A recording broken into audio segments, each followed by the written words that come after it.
One of the things I really want to talk to you about is the future. Okay, we're talking to a room primarily made up of students, people that in a very few months' time are going to be doing exams and looking at what they're going to do from here on. The options available obviously are going out into the work market or going on to further education or higher education. What do you think the landscape is like at the moment for people facing those choices? Is this a good time to be on the cusp of taking that step, or is it a bad time? Well, I think Ireland is going to surprise people positively in how quickly it comes out of this problem, provided we don't make the mistakes I've just identified. I think that the exports, as I've expected, are going to start creating employment as the export companies begin to gear up again. The real problem is the property-related jobs. The property-related sector is screwed for a long time. But other parts of the economy will begin to respond, I believe, over the next 12 to 18 months. This is all, of course, presupposes that we don't go into a double dip in the global economy, and the risk of that has declined now to very, very negligible levels. I think the likelihood is, just looking at it globally first, the calculation is that by the IMF is that the global economy will grow at somewhere between 4 and 4.5% over the next few years. Now, the thing about Ireland is that Ireland is very much unique. Like Singapore, we are very, very export leveraged. So if you get a 4 or 5% lift in the global economy, we get a larger share of that for our size than any other country in the world other than Singapore. We're that export orientated, and we forget that. And the problem is, of course, when you get a global contraction, we feel it more than anybody else because we are so open. You hear about this open economy business, but it's true. Now then you'll say, well, what are the mega themes then in the global economy? Because it is a global economy. Now we just happen to play our part in it. What are the mega themes? Well, before you get to the mega theme, you'd have to say, well, what's going to happen in Europe first? Because the most immediate crisis at the moment is the euro. Now, you have very firm views on the euro. I do. Is the euro going to hang together? And that really is a political problem, not a financial problem. The ideal financial solution is what Alexander Hamilton did when he did a deal with Thomas Jefferson in 1790.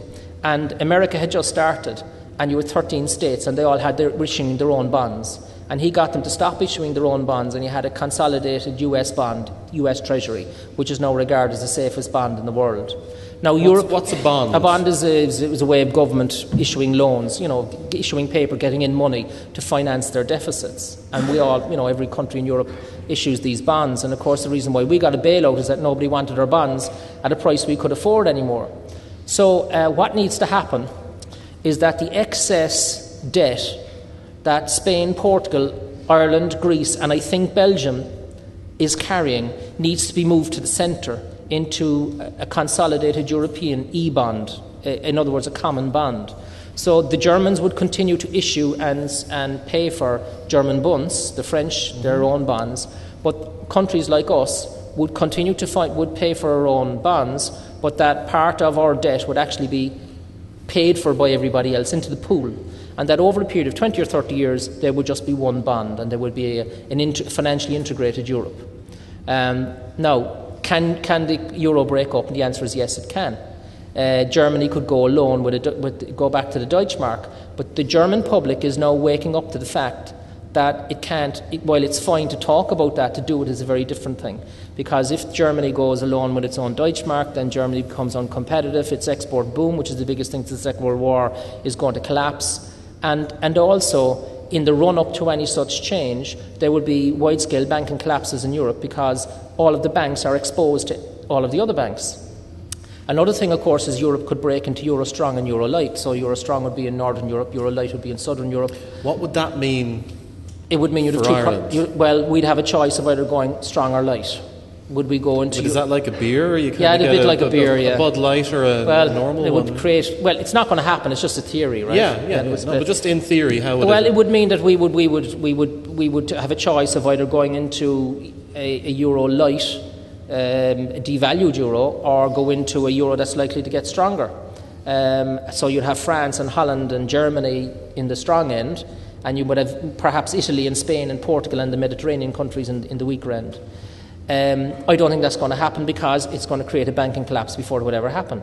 And the other thing, of course, is that Europe breaks up back into national currencies. So Ireland has its own currency again, and which some people have been advocating. But of course, it can't. For that to happen, again, you'd have a huge banking problem again, because the Irish government would designate every bank in Ireland, not just Irish banks, but everybody with a bank account in Ireland is now designated in a new currency. Let's call it the punt, right? Punt 2.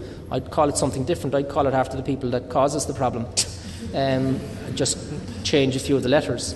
But the problem is that you do that, and you now have a situation where all our debts could be in the old currency, but our income is in the new currency. We could also be sued by international financial institutions for breaking the deal, you know. For default. For default, yeah. So I don't think that's going to happen. I think what's going to happen is that now there's a scare in the meantime. There's going to be some very hairy headlines for the next few months. I think really? I believe that. I think what's going to happen, however, and again, it's down to this principle that human beings don't change. Well, groups in particular, we don't change until we're at the precipice. That's our nature. That's human nature. It's only faced with the absolute precipice that we actually are capable of changing. So it's the whole concept of Hitler confessing on his deathbed kind of thing. Well, it's not just that. It's just that that's our nature, you know. Yeah. I mean, so if you're prophesizing something and you get your timing wrong, you're a lunatic. It's when everybody sees the problem, then it is then something is done about it. Yeah. And I think that what will happen is that I think that Portugal, despite yesterday's successful action, is going to be bailed out within the next few weeks. And then Spain is going to be on the pyre. And it's only when Spain is on the pyre that Germany and France will step in with a consolidated European bond or a much bigger fund, one or the other, but I think the bond is the way to go. And that will solve the euro crisis. But back to the thing then about what's the mega trends. If I was advising my children, what would I be? Well, it depends on you, how you're orientated, obviously. You know, you have to look at your own strengths and weaknesses as a person and what makes you tick. And what I would say, which is a principle I've used, is that you should always study the thing you're weakest at, the thing you hate the most. Right? If you want to go in a particular direction and you find that, in my case, I particularly didn't like accounting. I loathed accounting, the whole idea of having to spend hours and hours and hours doing sums on bits of paper and making the balance. But I went and I studied it. And I got more out of that than anything else, because that was my weakest suit. That was my weakest suit. So, but in terms of megatrends, one of the things that is lost from the Lehman Brothers collapse is that the world is facing into an entirely new economic climate for the next 20 years. And that economic climate has both problems and opportunities. And that economic climate is created by the success of globalization. So we now have 3 billion new kind of middle-class consumers on top of the 2.5 billion that were there before that in the OECD world. And these are the Chinese, the Indians, the Latin Americans, the Middle Eastern people. And they want what we had in the 70s, when in the 70s, very few people in Ireland, with some exceptions, had a second car in the drive, or even a car in the drive. They didn't have central heating, a lot of houses. They didn't have televisions. But they wanted all of these things, and they do as well, the Chinese and the Indians and so on. So there's huge competition now for the natural resources of the planet. And I'm talking about copper, metal, coal. All of these prices are beginning to rise dramatically because of this demand. So we are now entering a situation where the world is on the cusp, from 2012, 2015 in particular, of a shortage of oil for the first time since the 1970s. And this is we've had experiences of oil prices going up. I mean, anybody who drives a car has noticed that the price of petrol going up. Yeah. Anyone who has radiators has experienced the price of heating oil going up. But you're saying it's going to get even worse than that. It's on a trajectory. Right. And what interrupted the trajectory in 2008, when oil prices were $147 a barrel, was the recession. Oil prices, now you might say, why is he on about oil? What's so important about oil? The two main ingredients in the planet are energy and water. By the way, you can't have pure water without energy. So energy is the base input into everything.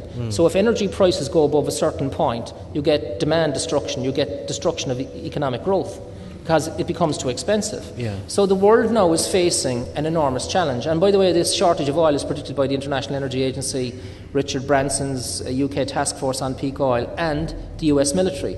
which is the biggest single customer of oil on the planet. It absorbs 1% of global oil production, just for the US military What causes machine. a shortage in oil? Well, there's plenty of oil out there. The problem isn't the supply side. The problem is the demand. The demand from the growing non-OECD world. Like the demand growth, the trajectory of demand from China, India and all of those countries added together. In other words, not Japan, Europe and America. The rest, that's the OECD world. The non-OECD world is everybody else, excluding Australia and New Zealand, you know. And the demand growth is running at 8 times the rate of demand growth in the OECD world. So, for example, the Chinese car fleet is increasing by 25% a year. The Russian car fleet in 2008 increased by 60%. So these things need petrol to go. Of course, yeah. And that's the dynamic. Now you might say, well, so what? What does that mean for me if I'm a student? Well, the last major economic revolution, industrial revolution occurred when 2 technologies came together. The first thing was literature. People could actually read. Printing presses had been invented 100 years before that. A lot of people were beginning to read newspapers. So there was communication. And of course you had steam technology, originally driven by coal, and then it went on to oil when oil was discovered in 1859 in Pennsylvania. Now what we've got is we have a world where fossil fuel energy, which is oil, coal and gas, is becoming... we won't run out of it for 100 years. We're running out of it at the price that we can bear. So we have a common energy problem globally. And what have we invented in the last 20 years? What's the single biggest human invention? The internet? The internet, exactly. Everybody is communicating with everybody else, with the exception now of the command economies like China that have screens up and taken on Google and all that nonsense. So there's a common problem and there's a network. So that's where that's where the next major leap is going to take place. And we're at the cusp of the birth pangs of that age, which is high inflation, scarcity of commodities, and the growth is going to be in energy efficiency and energy creation. Now, when you say energy efficiency, I mean everything from light bulbs to car engines to transmission systems. In other words, things that can be done that we get the same benefit but at a far cheaper energy cost. And this isn't just about engineers now coming up with new inventions. It's all of the infrastructure around that, and also in energy creation itself. So, for example, I have a car here parked across the road, and it's a petrol car. It's a 3-litre petrol engine, drinks bloody petrol. It's a Lexus 3-litre for anybody who's ever been in one. Very comfortable, very quiet, but very expensive on the gas. And it has I drove down here today from Kilcullen on a mixture of petrol and hydrogen. And that engine, and I'm not scientific or engineering oriented. Petrol and hydrogen. Hydrogen. That car has ionised water from Tesco. It has a cheap fuel additive in it. It has an electrical charge coming in from the battery into an electrode that's bubbling hydrogen gas into the air intake, and it's going straight into the combustion chamber. And it's a mixture. The engine is using a mixture of petrol and water, effectively. And the MPG is increased by 50%. And that's been invented. It's very early stage of stuff. It's been invented by a 58-year-old unemployed architect in Athlone, fiddling around and concerned about energy costs. And that's happening globally. And has he patented that? We're about to, yeah. Right. And I'm just saying that as an example. Saying that your car is powered by hydrogen sounds a little bit scary. I'm kind of thinking hydrogen bomb. Like if your car explodes, is it going to take half of Waterford City? No, it's not. No, I was very nervous about it as well, because the idea of the hydrogen economy was that you'd create it centrally and you'd pump it through pipes and pump it into cars. But of course, it's the Harry Houdini of molecules that escape out of anything, and its natural state is water. It just wants to turn into water. So instead of pumping hydrogen into cars, you generate the hydrogen inside in the engine, just the few bubbles you need at that particular point in time to get into the combustion chamber. So the amount of gas that's been generated in any 1 second is very small. Now, if you burn it, if you get hydrogen gas bubbling out of a bottle, say this bottle here, and you light a lighter an inch above it, nothing happens, because the hydrogen sees it just dissipates. Yeah. But if you go right down and you'll get a bang, and everybody would be diving here on the floor if you did the bang. The bang is so loud, so powerful.